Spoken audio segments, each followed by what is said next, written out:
Good evening, everypony, and welcome to Commentary as Magic's stream for today, Sunday, October 21st, 2018. I am, as always, Grandpaws. Big Cheese. And RCap. Who's excited? Yay. I'm excited. Yay. What am I excited about? Rainbow. Wait, smiles. Oh, good job. No, Good job. no, convention. At the convention? At the convention. Which convention? Ponyville Cider Fest 2018. Mark your calendars, y'all. We will see you all there, or at least most of you. I mean, my calendar's already marked, but let's be fair, it's only a week out. So... Oh my gosh, I can't believe Continentals is less than a week away. I'm so Nervous-sided? excited, but I don't know. Nervous-sided. Yeah, we'll go with that. Easy for me. Nothing It to is worry easy about. for you. And I'm making it easy on myself. What am I running? I don't know. Whatever fits in the bag. Fair enough. Grab a deck. Hope it's legal. If it's not, it's going to be a quick tournament, right? Just run Mosh Pit the whole time. I'm sure my opponents won't mind me opening with an illegal main, right? Okay. Okay. Pro tip, don't open with illegal mains. Anyway, for those of you who somehow have missed the announcement, North American Continental Championships are taking place this upcoming Saturday and Sunday at Ponyville Cider Fest 2018 in Milwaukee, Wisconsin. And Commentary as Magic is hosting the events this year, which is very exciting. We appreciate all the support that Interplay has given us, and we are glad to be able to use that to give back to the community and put on this awesome tournament. For those of you who have not seen the announcement within the last week or so, we have... Yeah, also, the schedule looks like this, in case you haven't seen. Oh, thank you. Yes, It the looks like schedule a does schedule? look like this. Yes, they actually have a schedule. It's on their website. It's just impossible to find because the link is only on their Facebook page, and it's really irritating. But that's okay. Last I checked, we had 25 players pre-registered. That was several days ago, so we may have actually had more. The event does fill up at 32 slots. So that means that we have 7 potential spaces remaining, which means if you have not signed up yet and you are planning on going or even thinking about going, you should sign up as soon as possible. There is no fee. So there's no reason to not reserve your spot if there's any chance you'll be there. So I'm curious, does that use the word free in it, as in I don't need to meet the color requirements? Correct. You do not need color requirement to play in Continentals. Wait, what? No, I What? take that back. No, Can I, hold on. Can I make a colorless deck? I mean, technically, I suppose. I think we have enough 45 cards to do. troublemakers. I think we have enough cards to do that in core. We should. And we have a main. Yeah, it should be fine. Okay, we're good. All right, there you go. Cheese, who is not playing in the tournament, is good to go. You heard it Yeah. here first. There you go. For those of you who will be playing in the tournament, there is kind of an awesome promo this year. Do we have the art of that easily accessible? Close enough. Oh, look, here's one. So we will, but it might take a moment. Sure, that's fine. This year, the Continentals promo, which will go out both for players participating and additional copies to those making top 16, is Staff of Sikanis. Stick. It's so pretty. It is pretty. I like sticks. You Peck, like pick. sticks? I got Yes. you blue. Let me farm. I got you blue and yellow. So anyone who participates in Continentals this year will receive at least one copy of the Staff of Sikanis promo, which is going to be very awesome. Even more of a reason to go out there. So now that we know what's on the line, let's talk about what Continentals actually is. Because many of you may have not had the chance to attend yet. It's a tournament? It is a tournament. It's not just a tournament, it's a Tier 3 tournament. It's And- the tournament. Yes, it is the highest level of competitive play that this game has to offer. And So what does that mean for us as players? Well, as players, you're expected to bring your best, both in terms of executing your deck's strategy, as well as something a little bit more important. We expect you to do things by the book. And you better read that entire book. It's a pretty boring book. It's only like 20 30, pages. 30 pages long, but 30? you better read it. Although, to be fair, I know no one's actually going to read that entire book. You can learn a lot from reading it, though. It's true. You can learn a lot from reading it. But to help out players on both of these fronts, not just executing your deck strategy as well as possible, but adhering to the rules, and to help preserve whatever sanity Big Cheese has left as he judges Continentals, we're going to cover some situations we've often heard questions about, and then we'll have a very special rant at the end. Is this Now- different from our normal rant? It's not slightly different. It is slightly different.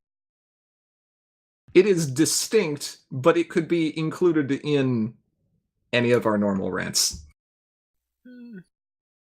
Maybe. I think this one we're a little bit more passionate about. But That's fair.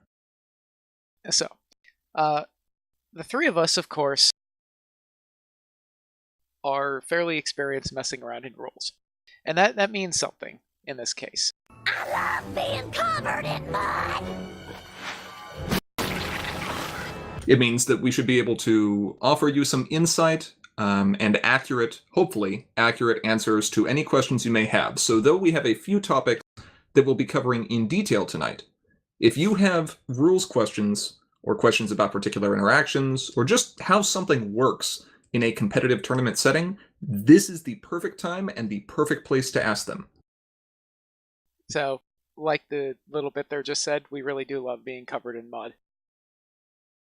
I'm not quite sure why 104.3 isn't phased by any of this.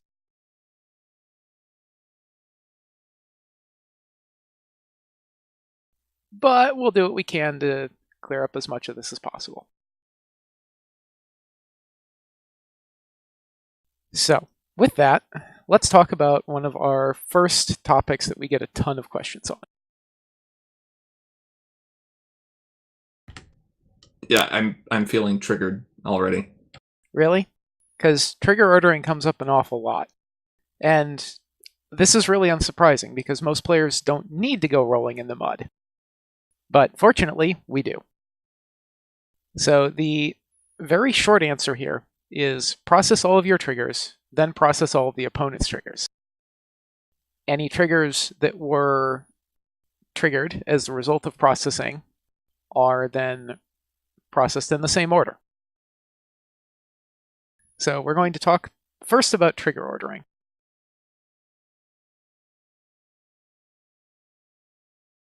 Now, trigger processing happens in what's called pre-priority processing. As the name implies, this happens before you get priority to take actions. This is where triggered effects are processed. Other stuff happens here too, but see the stuff under 511 in the rules if you're interested on specifically what this is. Most of this is less important, so we're just going to focus on the trigger effect processing for now. Maybe we should start by defining what a triggered effect is.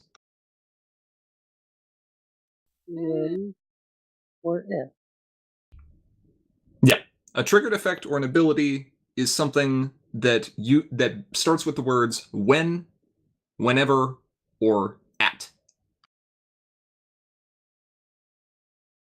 I was going to bring that up on the slide, but sure. Oh, sorry. Anyway, so start of turn triggers are one of the places that this can get more interesting because this is actually a fairly common thing that players can get into. And perhaps they don't know all of the different things that you can do here. So at the start of your turn, we need a little bit more context for this. At the start of your turn, you ready your cards, you gain your action tokens, and then you get priority. After you've had your priority, you draw your card for the turn. Now, of course, with trigger processing, we have to worry about things as you're about to get priority, which means all of your start of turn triggers process before you draw your card for turn. This is why you meticulous before you draw your card, as an example. It's also why Meticulous is even a remotely useful ability. Yeah.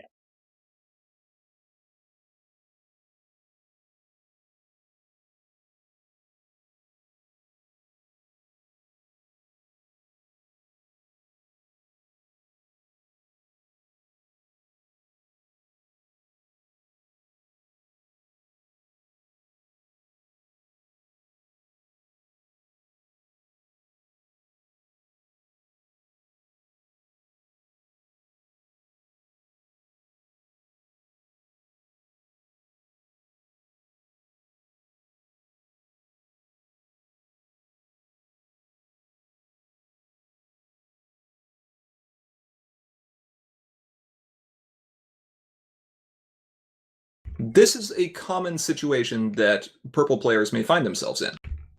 Having multiple Meticulous friends in play at once, with other effects that would process at the start of the turn. Right. Now, specifically, this is important because maybe with Meticulous, you could figure out whether or not you had an event on top of your deck and get 2 draws for the price of 1.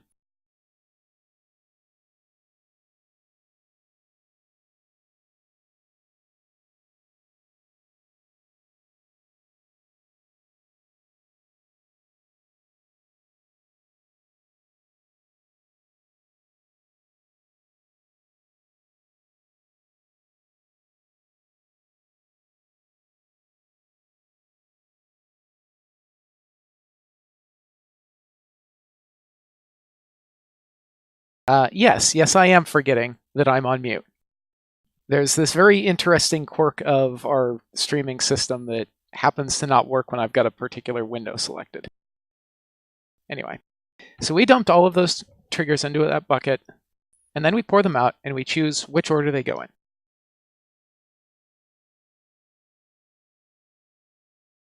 I know what order I would pick.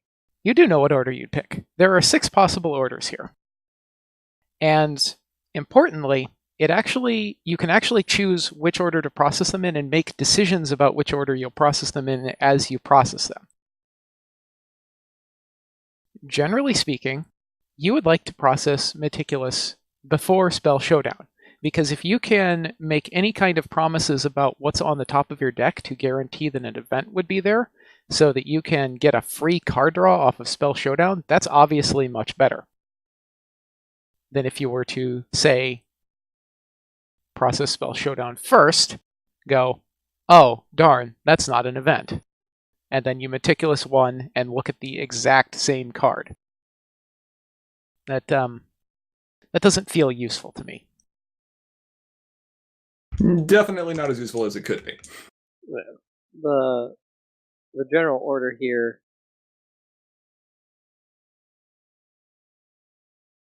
for me at least would be Meticulous 1, Meticulous 2, Spell Showdown. Same.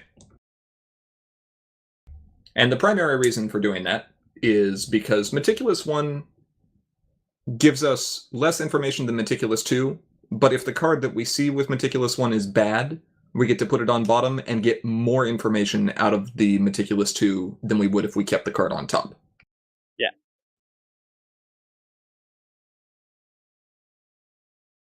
Any pre-existing knowledge about what's on top of your deck, say if you've set a card at the end of last turn or something, should also be taken into account. So if you, for example, know that there is an event on top of your deck, then you just might want to draw it first.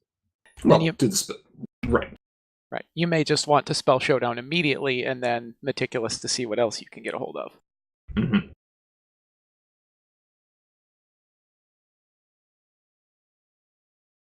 Okay, so that was a fairly simple example just involving your own triggers.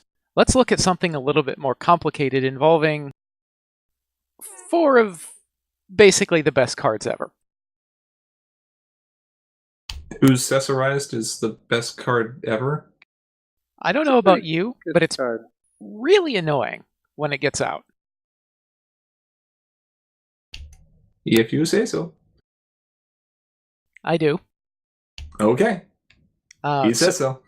so in this case, we happen to control a Rainbow Dash on even ground, who makes players lose all action tokens that they didn't gain that turn at the start of their turn. We also control Changeling Throne, which says at the start of your turn, you may pay 2 action tokens and exhaust this card to score a point.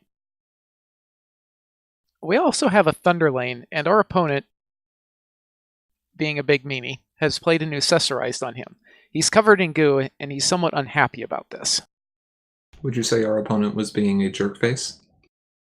Yes. Yes, I would. I actually would not care to say so, currently. Okay.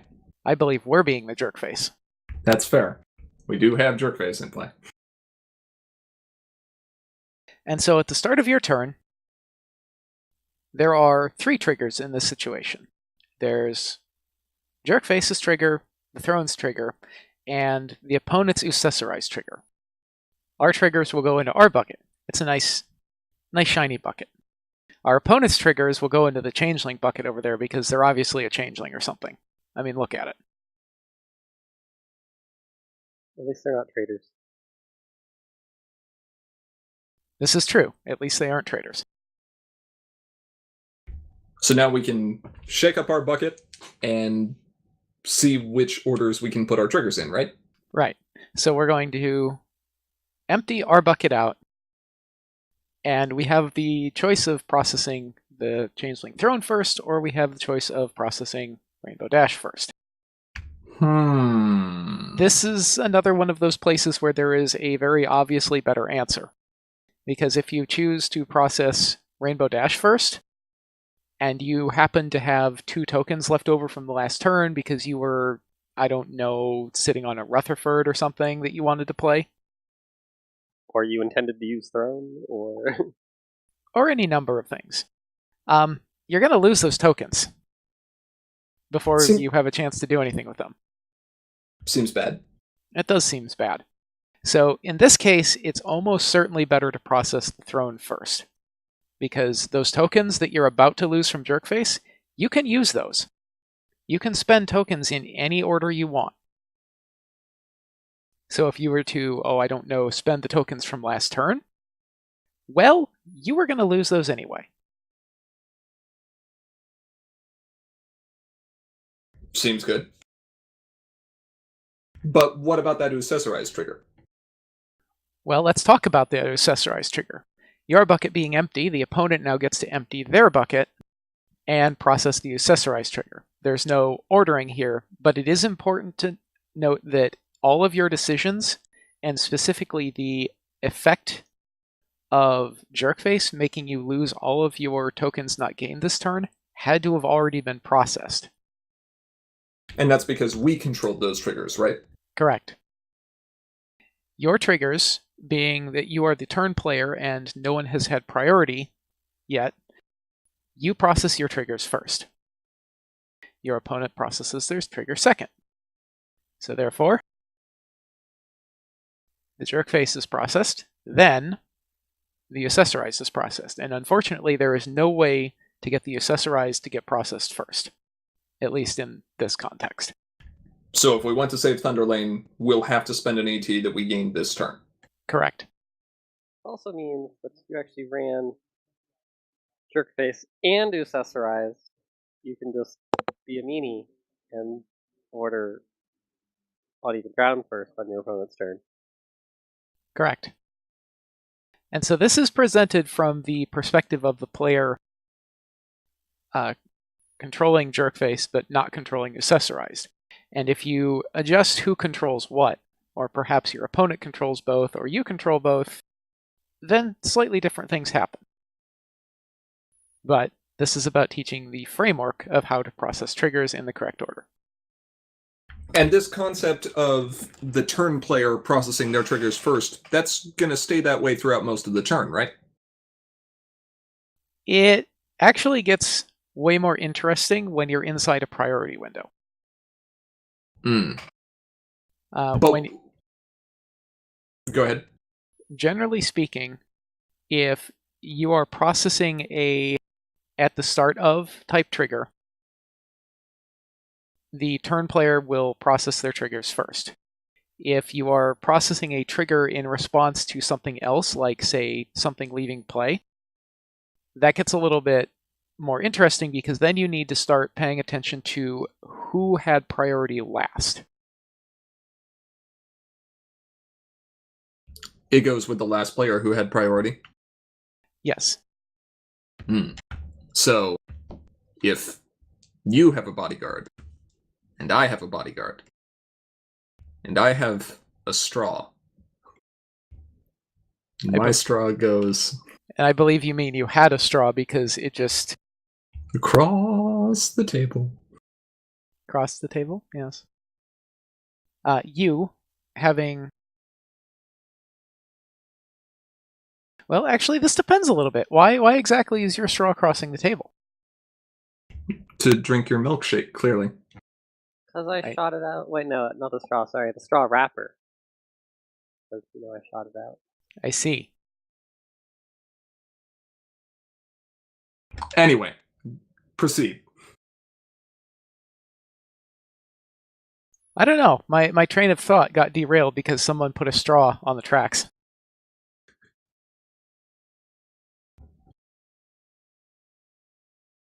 A brief aside here that we should probably also talk about is how to chain triggers into further pre-priority processing. So, having decided that, let's not save Thunderlane because we're up to something else. Thunderlane goes 1,000 years by banish time. Meanwhile, Bodyguards is sitting there going, hey, I heard something just left play. And so Bodyguard's trigger goes into our processing bucket.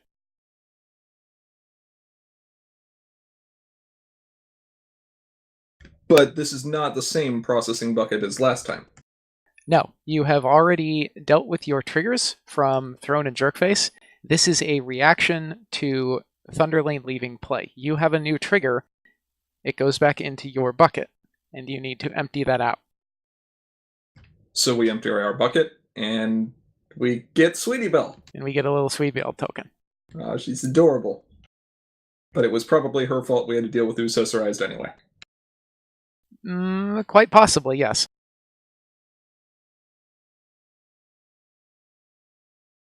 Okay, now let's move on to a different trigger ordering problem where we have multiple troublemakers uncovering at once. This is still a rule that is a little odd, even after all these years, that we don't have priority windows in between them. Yep.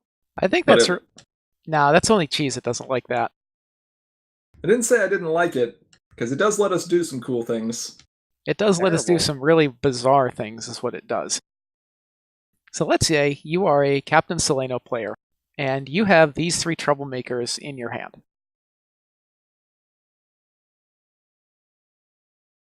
Okay. Let's go ahead and play those to a problem, and then on our next turn, we're going to uncover them. Now, as none of these are epics, you'll uncover them one at a time.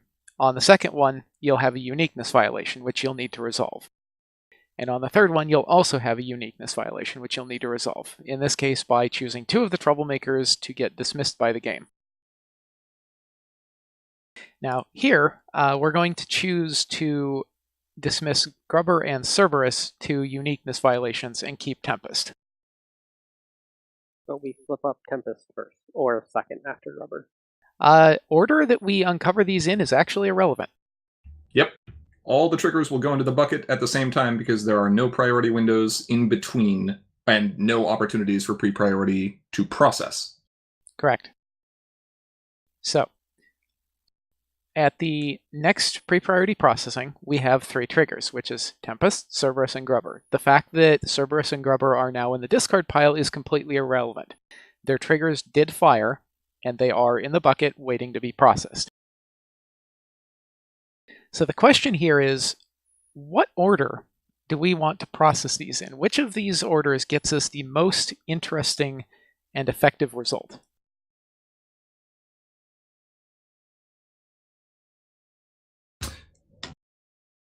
Let's see if anyone in chat wants to chime in. Because there is a correct answer here. Well, there's at least incorrect answers. Yeah.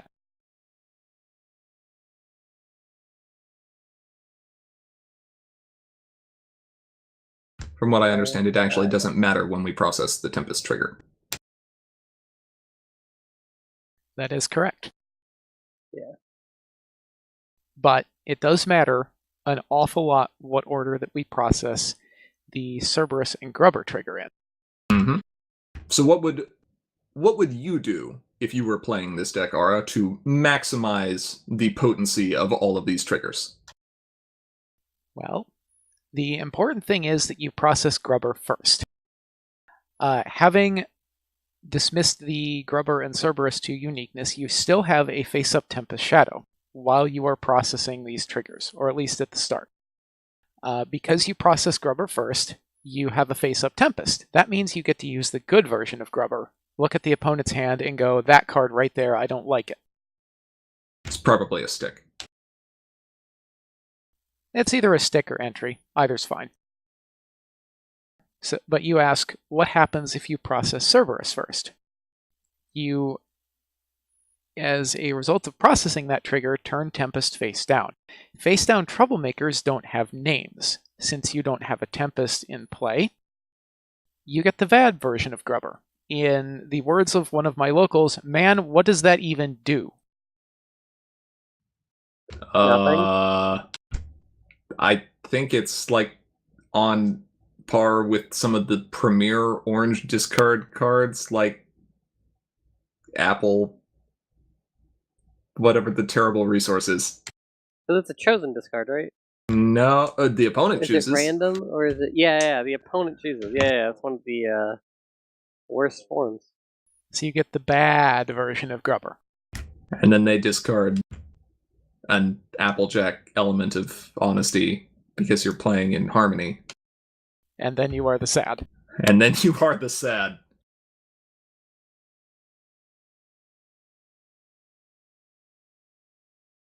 Sure. So Okay. Let's talk about... Sorry, go ahead. Let's talk about another trigger ordering. Fun. So much triggers. Are you mad yet? No, I'm just triggered. I see. This one I'm stealing from a question that one of our patrons asked in Slack, in fact. So, if you have a Cannonball Surprise at home, and your opponent has a friend somewhere, and you move Spike Festival Assistant to a problem, you have 2 triggers. You've got Spike, and then you've got Cannonball Surprise. And once again, we have to ask ourselves the question, which order do we want to process these triggers in? This one, because of what Cannonball Surprise does, should actually be fairly obvious. You'd like to use Spike first to get a opposing friend to that problem, where you can use Cannonball Surprise on them. Wait, Sure. What do you mean? But their friend wasn't there when Spike moved up. As it turns out, that doesn't matter. It only matters when you process the Cannonball Surprise trigger. Did someone say game state? Someone said game state. For anyone who's ever been curious about why we all cringe every time the word game state was uttered, it was because about one set ago, we didn't have a definition for if that worked or not. Now we do. And everything is better. Everything is much better. Now, moving on from the joy that is trigger ordering, let's talk about simultaneous decisions. Like scooping to any of these cards? I mean, you don't need priority to concede. That is true. But what if my opponent controls a Platinum Angel? At that point, I'd call a judge. Yeah. I really would call a judge. It may not do you any good, but at least you'll have gone through the motions. Right, because what's the judge going to do? Disqualify him? He can't lose the game. He's got a Platinum Angel in play. That's a Magic reference for anyone sitting there going, what are they talking about? This is confusing. You should link that in case anyone wants to go read that. Sure, I'll go find it.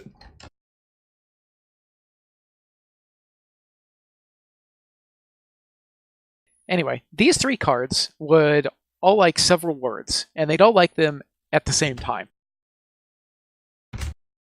Simultaneous decisions are made, I believe, by the turn player and then proceed in turn order. Is it turn or priority? I believe this one is turn. Yeah, because it's always whoever's turn it is. I will double check right now for us. That's Right. interesting. Because the thing where it matters who has priority could get real interesting.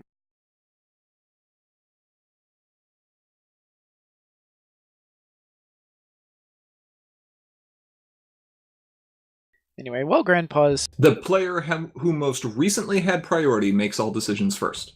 Ah, you got me. And then it has the exception for if no one has, then it's the turn player. Correct. Okay, so these are processed the exact same way as triggers. But the key thing here is that all of those decisions must be made by whichever player in totality before the other player has to make any decisions whatsoever. That doesn't mean that you process the consequences of making those decisions, but it does mean that you have those decisions selected and announced. Publicly known. Yes. And so if, for example, a Starlight Glimmer Chrono Trigger explodes because she has 20 cards banished, the player who controlled her, because it's their turn and they're troublemaker, will need to determine which of those cards they're going to put where before their opponent has to make any decisions whatsoever. So your opponent has a chance to see what you're doing and change their decisions as a result of it. Similarly for Captain Applejack, when you play this, you make your decisions first, then your opponent makes their decisions. Same thing for Party of One.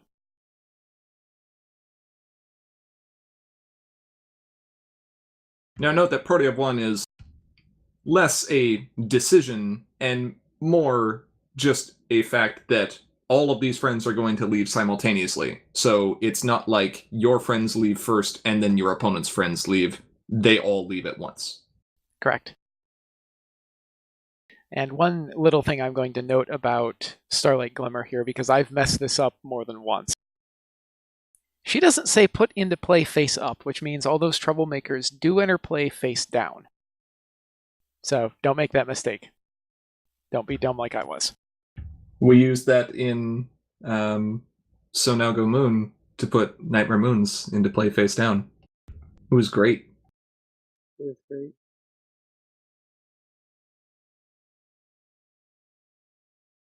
Okay. Now, since we're kind of on this tact, I think it makes sense to talk a little bit about priority.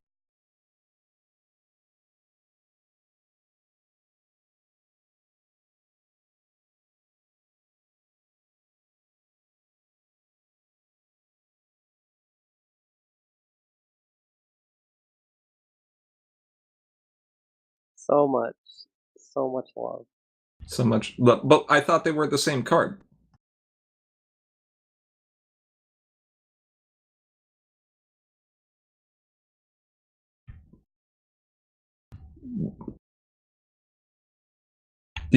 They're not. You can play them separately, and there's stuff in between. What? What? But what happens if you play Belly Flop first and then Berry Punch? Yes. You're doing it wrong. These are, yes, you are doing it wrong in that case. These are separate cards, as the lovely little thing notes here. If Berry Flop was actually a card, I'm pretty sure I would run that. I'm pretty sure I'd ban that. Really? I'm shocked and appalled. It turns out that yes, those are actually two separate cards, and you have to play them separately. Specifically, you have to give your opponent a chance to react in between them. What, so they can cry? Because, maybe. So, on your main phase, you play Berry Punch and Orange Swirl. Your opponent looks at this and just, cries a little bit and then says, okay, sure, pass, or something to that effect. Then you get to play your belly flop, and they're just like, yep, saw that coming. And then you, by virtue of not playing a card, implicitly pass. And that causes that priority window to close, and then you can open a new one or move to the next phase or whatever as appropriate. But the key thing here is that your opponent acknowledged both of those things happening. So what if my opponent wants to do something? Well, why? That is a great question. Why is this important? Let's say that your opponent has a Thunder Lane and a Night Glider, and those two cards have just been causing you all kinds of problems for the past, turn. Because they can cause a lot of problems in one turn. And let's say you're playing pink and you decide that you have the cards and the will and the mindset to do something about this. Specifically, we're going to Berry Punch and Orange Swirl the Thunder Lane.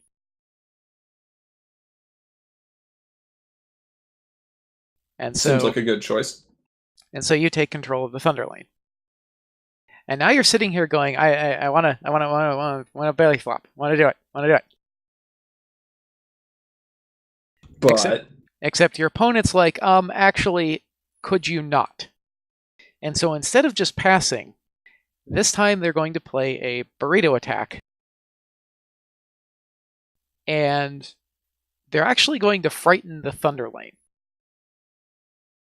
Why does this matter? This matters because when you frighten a card, it goes back to its owner's control, and so you, the Berry Flop would-be player, lose control of the Thunder Lane. And you may not have a friend other than Berry Punch to belly flop with now. no, I'm still going to do it out of spite.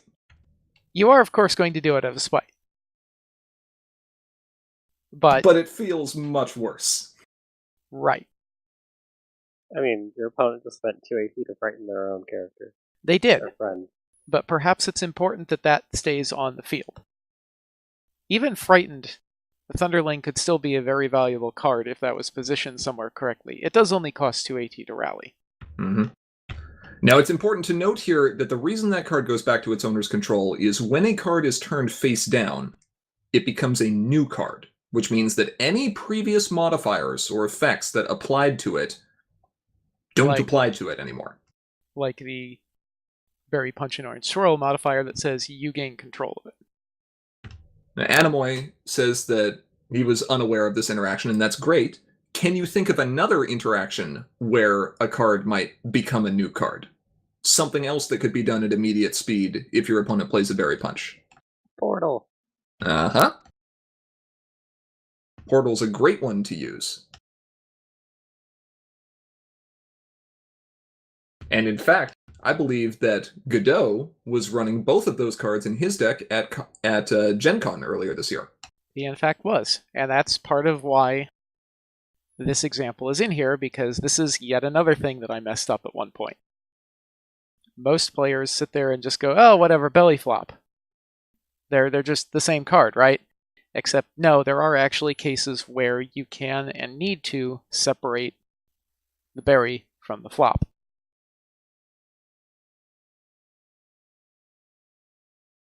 All right. lovely little topic that I'd like to call Rushing Priority into You, otherwise known as Why Judges Never Have Their Hair.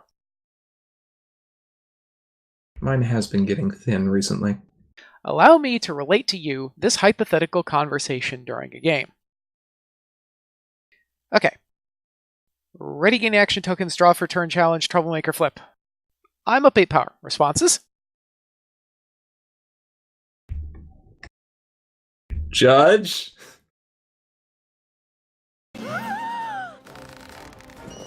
I think that's my response. Who breaks a pinky promise?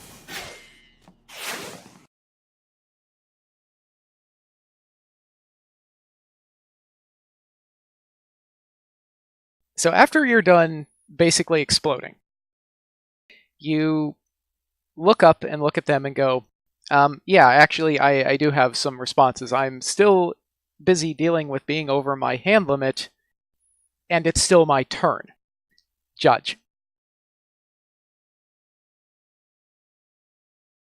So the player here blew through something like 8 priority windows where their opponent could use immediates or have triggers or whatever else to do. And they probably blew through a couple of their own triggers as well. Bad pony, procedural error, failure to maintain game stake, 1,000 years moon, bye-bye banish time. Oh, and while we're at it, there's also the small matter of a card being drawn when it shouldn't have. Because it was still my turn when my opponent decided to barf out that long string of nonsense. If you are unaware of when you have priority and why this is such a frustrating situation to encounter that is encountered frequently, I suggest you check out the flowchart for priority, which I believe is still accurate, which I have linked in the sidebar here.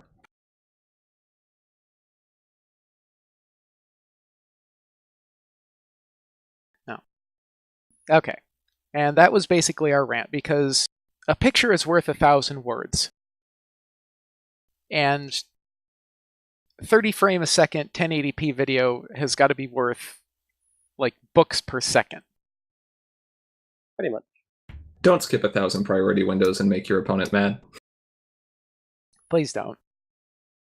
There is one other thing that I feel is worth mentioning, which is those start of turn triggers can sometimes be difficult to remember to process.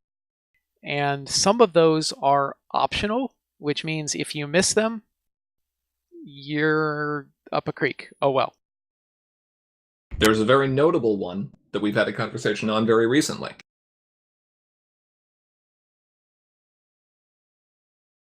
Changeling Mimics.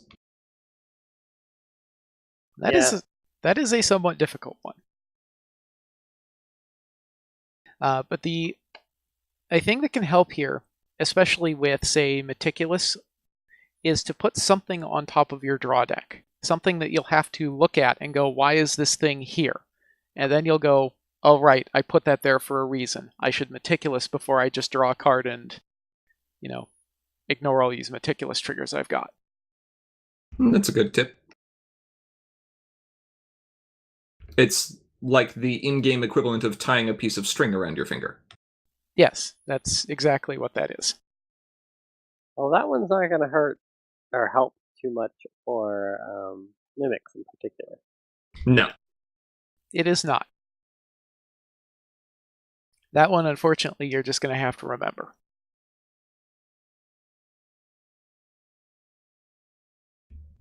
Do we have a brief moment to actually address that interaction? Because I foresee this coming up in Continentals at least once. Sure. Oh, I don't see why not. Go ahead. And we love rolling in the mud, after all. I want to put the video... No. You can do it. I won't interrupt it this time. I love being covered in mud. Tell me if you're going to do it so I don't interrupt it this time. I might have already done it. Ah, you did. Interrupted it again. Good job. Fantastic.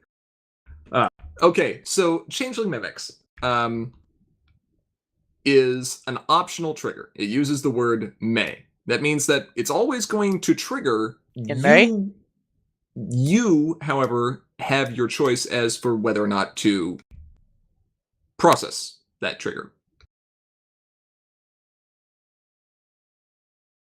So, what happens if I don't remember it? Well, that kind of depends on a couple things. First off, it depends on how nice your opponent is. If you catch it at a reasonable point in time, before your opponent has played any card that would be relevant, and you say, oh, by the way, Mimics is naming this, and your opponent is feeling especially benevolent, and in fact loves paying taxes, they might say, sure, sounds fine, and then everything's gravy. Probably won't happen, though. What's more common is if you forget to announce something with Mimics, and then you allow the player to proceed through multiple priority windows in their turn, and then you say, oh wait, I wanted to name events as they played their event. Nope, too bad. Too late. You missed you've gone through multiple priority windows at that point. You blew it. But now this raises the question, most of the time with Mimics, I'm just going to be naming the same card anyway. If I'm up against a deck that's running a lot of purple and pink, I'm probably going to name events. And I'm probably going to name it every single turn. I'm shocked and appalled that you would do such a thing. Do I really have to sit there and announce it at the start of each of my opponent's turns? Well, that one depends a little bit on whether or not your opponent is feeling nice overall. There is a common shortcut that players will occasionally use and just say, I would like to lock this Changeling Mimics on, say, events, and I will just call that every turn. That is not strictly speaking something supported by the rules. However, for purposes of getting the game, going, you and your opponent might mutually agree that, yeah, that's fine. But they don't have to. Say game shortcut. Right. Notably, it's not something that is prohibited by the rules.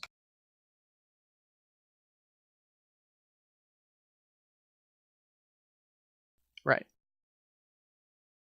So, you might say, the first time you process your Mimics trigger, I'm going to name events, and I'll leave it as events unless I say otherwise. Is that okay? And most of the time, your opponent's probably going to say, yeah, that's fine. But in a very competitive tournament, where there's a lot going on, where there's multiple triggers to remember, and where a single turn where your events don't cost 3 more might mean the difference between a win and a loss, it's entirely in your opponent's rights to say, no, I'm not going to use that shortcut. You'll need to remember that trigger every turn. And that is completely fair. And that is absolutely something your opponent can say. Usually there is a measure of courtesy that is extended from one player to their opponent and back again to allow the game to run faster, to run smoother, to skip over a lot of these little nuances that can really drag things down. Yes, let's play a purple-white control-on-control game where we have to explicitly acknowledge every single priority pass. You'll get through about 4 turns. Maybe. And going back to rushing priority, if your opponent does rush past your opportunity to, say, Mimics, what you're calling for Mimics, that does not remove your ability to play that trigger, or to resolve that trigger. If at any point your opponent doesn't confirm that you have passed priority, then you can go back to that step, basically. Yep. Just call a judge. Judge will rewind the game and tell the opponent, hold your horses. Or they will at least attempt to rewind the game. It is possible that play could have progressed so far beyond some mandatory trigger that it is, or other mistake, that it is no longer really possible to put the game back into that state. Drawing a card, for example, is something that you cannot rewind over. Right. Well, yeah, but in our rushing priority case, in that case, you could, or you'd have to do something different. Right. Where the opponent just doesn't give you a chance to process your triggers. Not you've forgotten your triggers, but they just blow past you. Yes. Start of turn triggers, stuff like that. Yep, not that I expect to see this in Continentals because it's kind of illegal, but Yellow Parasprite sitting there going, I want to eat stuff out of your hand. If they forget that trigger and then play a event or something during the Troublemaker phase that causes them to win the face-off instead of lose, well, did they really have that card? Should they really have had that card? Back it up. Back it up. Yep. But hopefully this information on trigger processing, simultaneity, not rushing priority windows and making judges go bald prematurely, all that good stuff. References to There Will Be Blood and other various movies. Hopefully some of this has been helpful.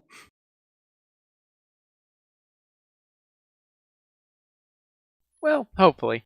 If nothing else, it's great just to understand a little bit more about how the game works on its lower levels. Even if you really don't like rolling in the mud, just to be aware that there is mud there. And that if you want to, you could roll in it. And if you really want to, you can swim in it, because it's pretty deep. Do not recommend. Or if nothing else, just be aware that there are people who like rolling in the mud. Does this make me the lifeguard? Yes. You are the lifeguard. You are required to dive into the mud to save people who aimlessly wander in. Correct. That is a good analogy. I like that analogy. Yeah, very well done. Well, unless anyone has any last-minute questions here, which we will be happy to answer, that'll wrap up our discussion on this topic for today. We would like to give a big shout out to all of our patrons on Patreon. Thank you so much for your regular support. And if you aren't currently a patron and you enjoy anything we do, please consider donating. Doing so will give you some great rewards. If you have comments or questions that you would like to send our way, or if you're just interested in hearing about what we're working on for the future, there are many ways that you can stay in contact. We have our Patreon, as mentioned previously, but we also have a Facebook page. We're on Twitter. You can email us, and patrons at or above the $5 per month level get access to our Slack channel. You can generally find someone on there to chat with. If you're looking to watch any of our previous videos, including tournament recordings, you can find them on our YouTube channel, which is linked in the sidebar. Please make sure to subscribe so we can have a channel URL that's a little easier to remember. Please. And for those of you... Please. And for those of you craving more tournament recordings, good news. We will be streaming live with commentary from Ponyville Cider Fest 2018. Neat. The tournament streaming schedule should be up within a day or so. Also neat. With all that said, thank you to each and every one of our viewers, both here now and watching this recording later. We are, as always, Commentary is Magic. I am, as always, Grandpaws. Big cheese. And trigger ordering is a complete cesspool, otherwise known as Aracat. We'll see you all at Continentals. Hopefully. Bye. Bye-bye.